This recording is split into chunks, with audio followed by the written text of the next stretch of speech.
Alright everyone, so before the review starts, I just wanted to say that this is a collab review with Late Movie Reviews. He makes audio reviews just like me and he deserves a lot more subs. So he's going to talk first about the movie and then I'll finish it off. So take it away, dude.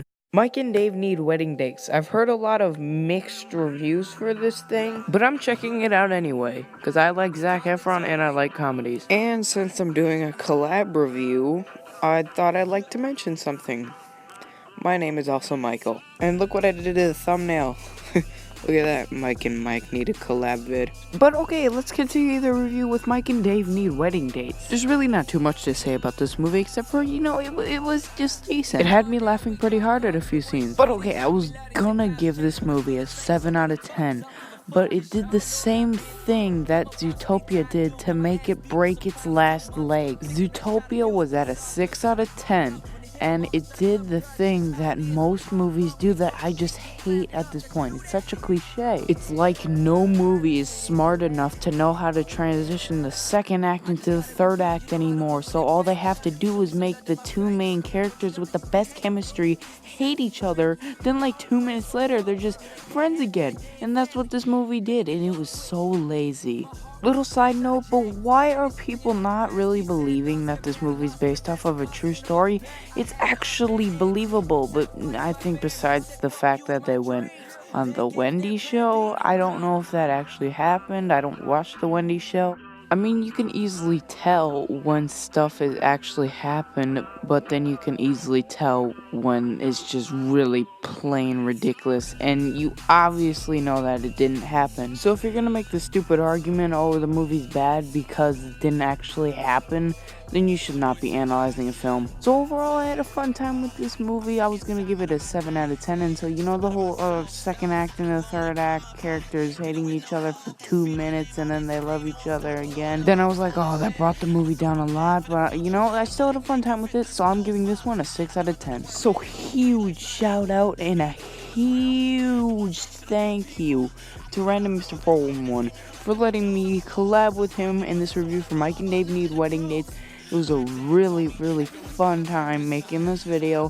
I had so many clever ideas to come up something to mix our reviews together. And this is the best that I think I could come up with. And, I had a lot of fun doing this. And I hope we can maybe do it again. I don't know when, but just sometime soon. Maybe we can do it for another comedy. But this was really fun. Huge shout out, huge thanks. Thank you so much. Check out his channel. He's actually starting to do audio reviews, kind of like how I do mine. Very similar style. And they're really, really entertaining. And they're just quick and snappy. Just a little quick review. And they won't waste your time. And you'll have a lot of fun. So subscribe to him. And subscribe to me if you haven't already.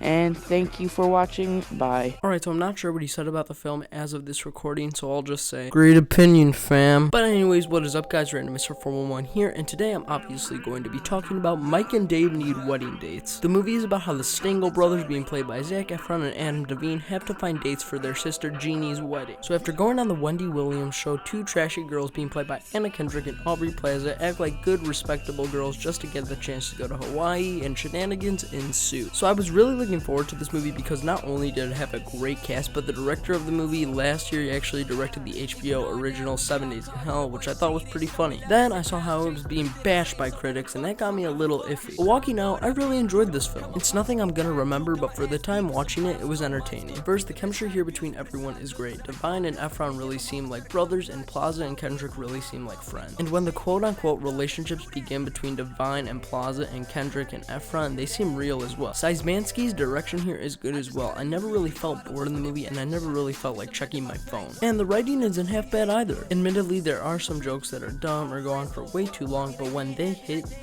really good. So overall, Mike and Dave Need Wedding Dates isn't something I'll remember in the next coming days, but it doesn't deserve to have a 42% on Rotten Tomatoes in my opinion. With all that said, Mike and Dave Need Wedding Dates gets a B from me. Thank you all so much for listening to my audio review of Mike and Dave Need Wedding Dates with Late Movie Reviews. I'll leave a link to his channel in the description below, and until my next review, I'm Random Mr. 411.